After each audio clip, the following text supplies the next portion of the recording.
Hello दोस्तों, welcome to my YouTube channel youth classes. दोस्तों, part 1 में हम लोगों ने 10 ऑब्जेक्टिव का डिस्कशन किए थे क्लास 10th का। आज हम लोग क्वेश्चन नंबर 11 से चलेंगे। देखिए, क्वेश्चन नंबर 11 में है, निम्न में से कौन ax - 2y = 0 और 3x + 4y = 10 का हल है। तो जब इस ढंग का क्वेश्चन हो तो हम लोग जो है विलोपन विधि का उपयोग करेंगे। विलोपन विधि में होता क्या है कि x के गुणांक के या तो y के गुणांक के दोनों में से किसी एक को इक्वल कहते हैं। तो हम लोग जो है y के गुणांक को इक्वल करेंगे। तो यहाँ पे देखेंगे कि y का गुणांक कितना है, 4 है। यहाँ पर y का गुणांक कितना है, 2 है। तो इक्वल करने के लिए इक्वेशन 1 यदि हम लोग इसको मान लेते हैं तो इक्वेशन एक में 2 से हम लोग गुना करेंगे। तो 2 से गुना करेंगे तो इक्वेशन क्या हो जाएगा, 2x - 2 2 जा 4y = 0।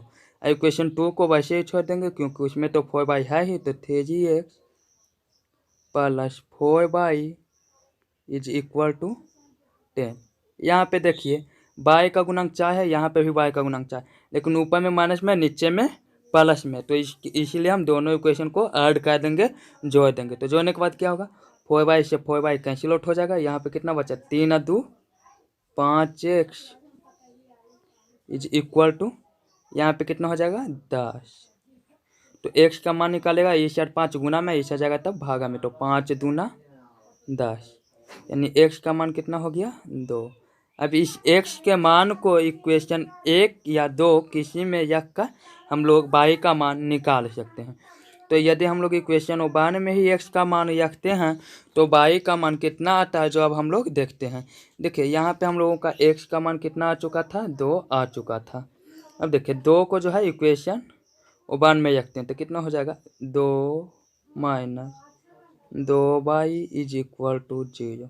यहाँ से 2y माइनस में बराबर के इस साइड, बराबर के जब दाहिनी ओर हम लोग लेके जाएंगे तो ये प्लस में हो जाएगा, यानी कि 2 = हो जाएगा 2y। हमको y का मान चाहिए, यहाँ पे y के साथ 2 गुना में। तो बराबर के जब दाहिने साइड 2 गुना में है, बाएं साइड लाएंगे तो भागा में हो जाए। जब 2 से 2 में भाग देंगे तो कितना होगा, 1, यानी y का मान कितना हो गया, 1, और x का मान कितना हो गया, 2। यानी इसका सही आंसर, सही उत्तर हो जाएगा ए, 11 का ए। अगला क्वेश्चन देखिएगा।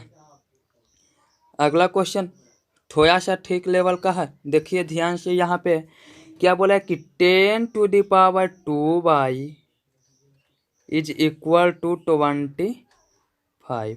यहाँ पे 10⁻²y है। तो सबसे पहले हम लोग जानेंगे, हम लोगों को 8 में ही पढ़ना था कि यदि a के पावर m के पावर n हो तो इतना को हम लोग क्या लिख सकते हैं, a के पावर m × n, इसको हम लोग लिख सकते हैं।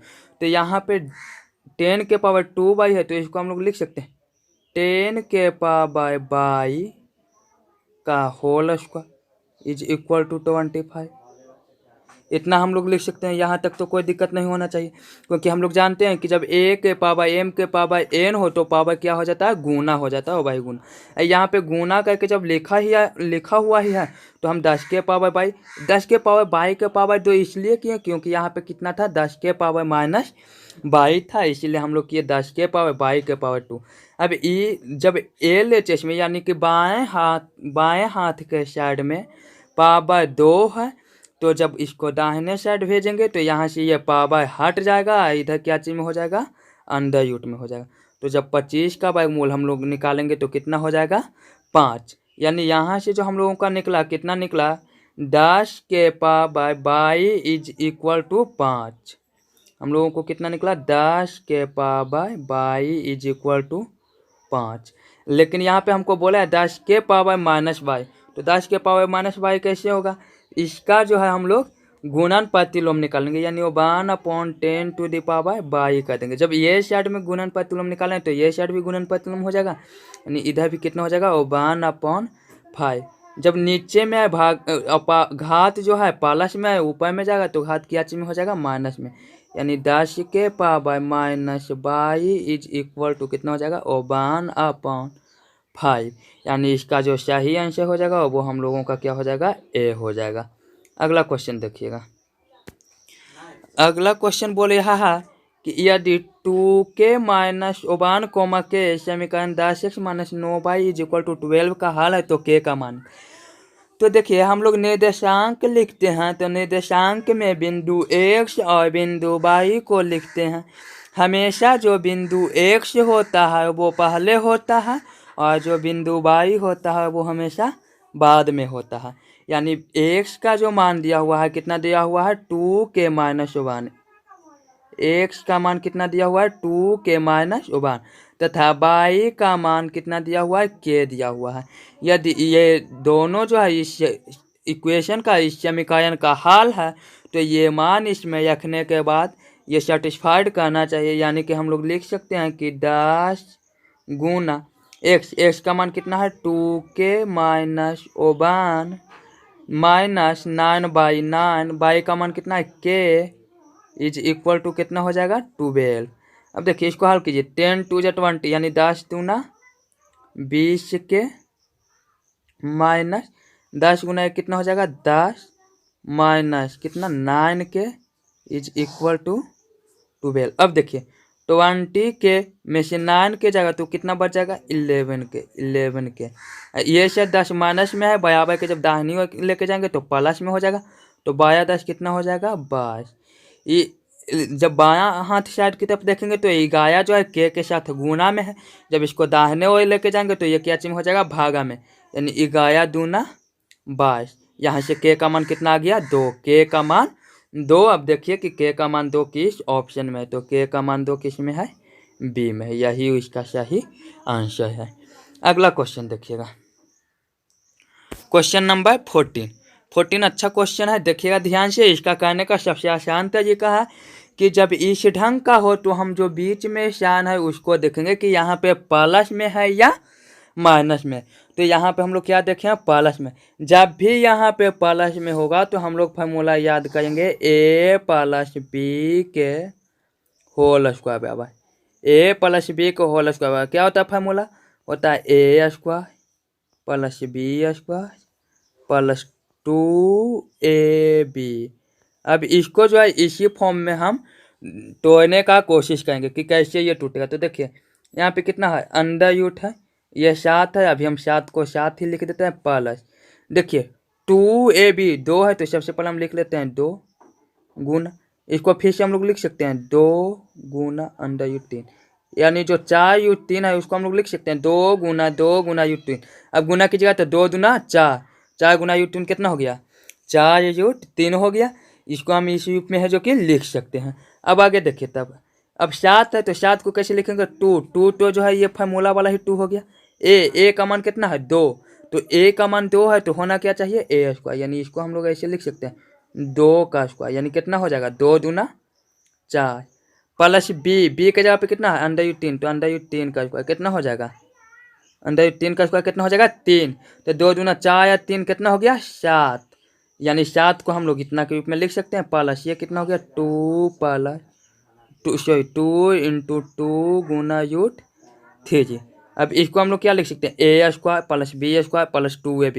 तो इसको हम लोग लिख सकते हैं a + b का होल स्क्वायर, यानी 2 + अंडर रूट 3 का क्या हो जाएगा होल स्क्वायर हो जाएगा। यहाँ से स्क्वायर से अंडर रूट कैंसिल आउट हो जाएगा। यहाँ पे कितना बचा 2 + रूट 3 बचा। यही हम लोगों का x का मान हो गया।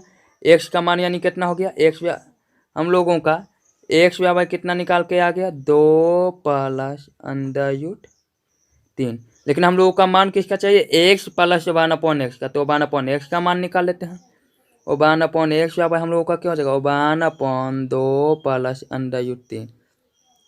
अब जो इसका हाई है वो अपरिमेय संख्या है तो इसका जो है परिमेयकरण करेंगे, यानी ऊपर नीचे 2 - रूट 3 से गुना करेंगे। 1/2 + रूट 3 में ऊपर नीचे माइनस रूट 3 से ऊपर नीचे हम लोग क्या कर देंगे गुना कर देंगे। तो ऊपर 1 गुना 2 - रूट 3 कीजिएगा तो कितना हो जाएगा 2 - रूट 3 हो जाएगा। अपॉन नीचे में देखिए 2 प्लस रूट 3 है, यहाँ पे 2 माइनस रूट 3, यानी a plus B into A minus B के रूप में। तो यहाँ पे क्या हो जाएगा A square minus B square. तो 2 का स्क्वायर कीजिएगा तो कितना हो जाएगा 2 दूना 4 माइनस रूट 3 का स्क्वायर कीजिएगा कितना हो जाएगा 3। 4 में से 3 जाएगा कितना 1, यानी कितना हो गया 2 माइनस रूट 3 हो गया। ये हो गया किसका मान 1/x का मान, यानी x का मान और 1/x का मान हम लोगों को पता चल गया। x का मान हम लोगों को कितना निकाल के आया था 2 प्लस रूट 3, और 1/x का मान हम लोगों को कितना निकाल के आया था 2 माइनस रूट 3। अब ये दोनों को हम लोगों को क्या करना है ऐड करना, तो ऐड कीजिए 2 plus root 3 plus 2 minus root 3। देखिए रूट 3 से रूट 3 कैंसिल आउट हो जाएगा, क्योंकि ये जो है प्लस में है, ये क्या चीज़ में है माइनस में, घट जाएगा 0 हो जाएगा। और 2 और 2 कितना हो जाएगा 4। इसका सही उत्तर यही 4 हो जाएगा ए नंबर। अगला क्वेश्चन देखिएगा। अगला क्वेश्चन बोले है कि x के पावर n प्लस 1 का एक गुणांक x प्लस 1 है, तो n एक निश्चित रूप से है। क्या है देखिए, जब x के पावर n है प्लस में 1 है, तो 1 को भी हम लिख सकते हैं 1 के पावर n। जब बीच में ध्यान दीजिएगा कि यदि बीच में प्लस हो, बीच में यदि प्लस का साइन हो, तो n को विषम संख्या होना अनिवार्य है। विषम धनात्मक पूर्णांक कैसे संख्या होना अनिवार्य है विषम धनात्मक पूर्णांक। लेकिन यदि बीच में प्लस ना होकर माइनस यदि हो, तो n जो है कोई भी धनात्मक पूर्णांक के लिए काम करेगा। कोई भी धनात्मक पूर्णांक रहेगा उसके लिए इसका एक गुणक जो हो जाएगा x प्लस 1 हो जाएगा। लेकिन यदि बीच में प्लस हो, तो जो n का मान होना चाहिए वो हर हाल में विषम पूर्णांक ही होना चाहिए। यानी इसका सही आंसर जो है वो हम लोगों का क्या हो जाएगा ए हो जाएगा। अगला क्वेश्चन देखिएगा। अगला क्वेश्चन बोले है कि 3g tan theta is equal to 3g sin theta, तो sine square theta minus cos square theta का मान ज्ञात कीजिए। तो देखिए इसको हम लोग ऐसे लिख सकते हैं √3 tan theta is equal to क्या जानते हैं sine theta upon cos theta, यानी sine theta upon cos theta, इतना इज इक्वल टू कितना हो जाएगा 3g sin थीटा। यहाँ से साइन थीटा से साइन थीटा कैंसिल आउट हो जाएगा। यहाँ पे √3 है तो इधर से √3 से ये जो है √3 मतलब कट जाएगा। यानी कि अब cos theta is equal to लिखना चाहें तो कॉस थीटा इज इक्वल, ये साइड भागा में इस जाएगा तो क्या चिन्ह हो जाएगा गुना में, इस साइड √3 गुना में तो इस साइड आ जाएगा तो भागा में, यानी 1 अपॉन कितना हो जाएगा √3 हो जाएगा। सही। यहाँ पे कॉस थीटा का मान कितना आ गया 1 अपॉन √3। तब आगे देखिए यहाँ पे जब कॉस थीटा का मान हम लोगों को मिल गया 1 अपॉन √3, और cos theta is equal to क्या जानते हैं बी अपॉन एच, यानी बी का मान हम लोगों को कितना हो गया 1, एच का मान कितना हो गया √3। अब हम लोग पी का मान निकालेंगे, तो पी बराबर क्या होता है √h² माइनस बी स्क्वायर। तो √3 का स्क्वायर कीजिएगा कितना हो जाएगा 3, एक का स्क्वायर कितना कीजिएगा तो कितना हो जाएगा 1, यानी 3 में से 1 गया तो कितना हो जाएगा √2, यानी पी का मान कितना हो गया √2। तो हम लोग साइन थीटा का यदि मान लिखना चाहे तो क्या लिख सकते हैं sine theta is equal to जानते हैं क्या चीज़ पी अपॉन एच। आगे देखिए आगे हम बताते sine theta is equal to हम लोग क्या जानते हैं पी अपॉन एच। यहाँ से हम लोग कॉस थीटा का मान मिल चुका था 1 upon √3। Sine theta is equal to हम लोग क्या जानते हैं पी अपॉन एच। हम लोग पी का मान निकाले थे, अभी हम लोगों का पी का मान आया था √2 अपॉन एच का मान हम लोगों को कितना हो जाएगा √3। यानी जब कॉस थीटा का मान पता है साइन थीटा का मान पता है, तो sine square theta minus cos square theta हम लोग निकालेंगे। साइन स्क्वायर थीटा यानी √2 अपॉन √3 का square minus cos square theta का मान कितना था 1 अपॉन √3, तो इतना का स्क्वायर। अब स्क्वायर कीजिए कितना हो जाएगा √2 का स्क्वायर 2 अपॉन √3 का स्क्वायर 3 माइनस 1 का स्क्वायर 1 √3 का स्क्वायर 3। अब इसको घटाएंगे तो कितना हो जाएगा 1 अपॉन 3, यही इसका सही आंसर है। यानी 1 अपॉन 3 इसका सही आंसर कौन सा हो जाएगा ऑप्शन नंबर सी। अगला क्वेश्चन देखिएगा। अगला क्वेश्चन बोला है 2 tan 30/1 प्लस tan स्क्वायर 30 है, तो इसका मान कितना के बराबर होगा। तो देखिए 2 गुना tan 30 का मान कितना जानते हैं, 1/√3 अपॉन 1 प्लस tan 30 का मान 1/√3 का क्या हो जाएगा, स्क्वायर हो जाएगा।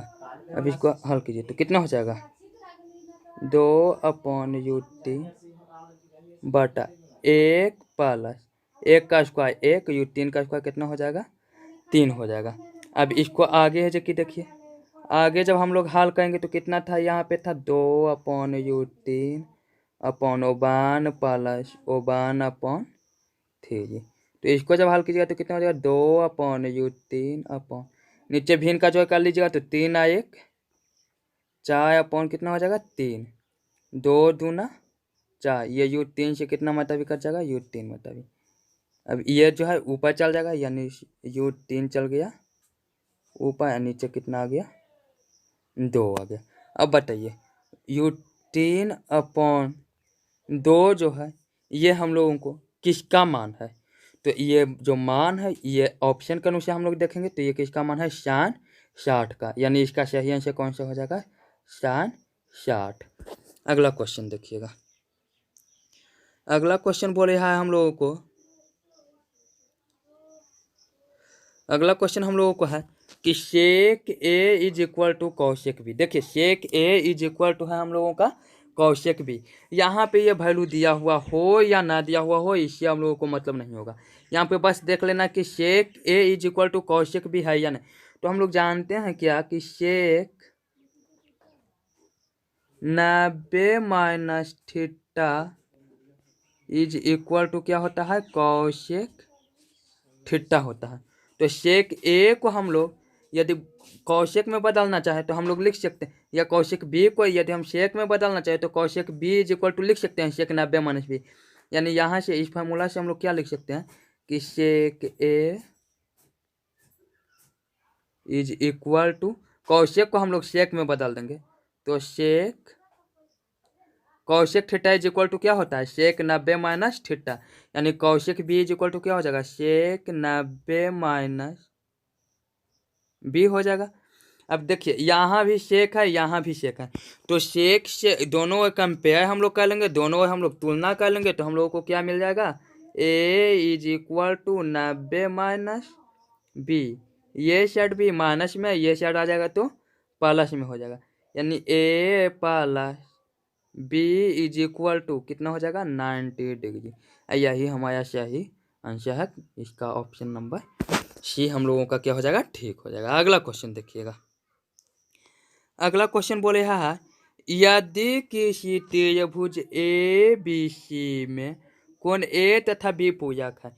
देखिए पूरक कोण वो वैसा कोण जिसका योग 90 डिग्री के बराबर होता है उसे हम लोग पूरक कोण कहते हैं, यानी कोण ए प्लस कोण बी बराबर कितना हो जाएगा, 90 डिग्री।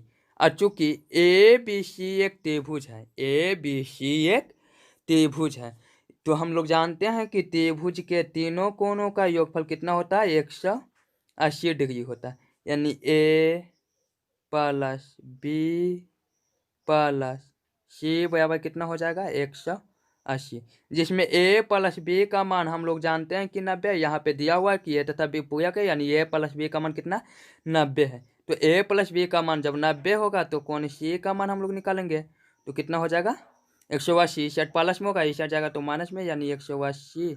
ए प्लस सी का मान, ए प्लस बी का मान कितना है 90, यानी सी बराबर 180 - 90, यानी कि कोण सी इज इक्वल टू कितना हो जाएगा, 90 डिग्री।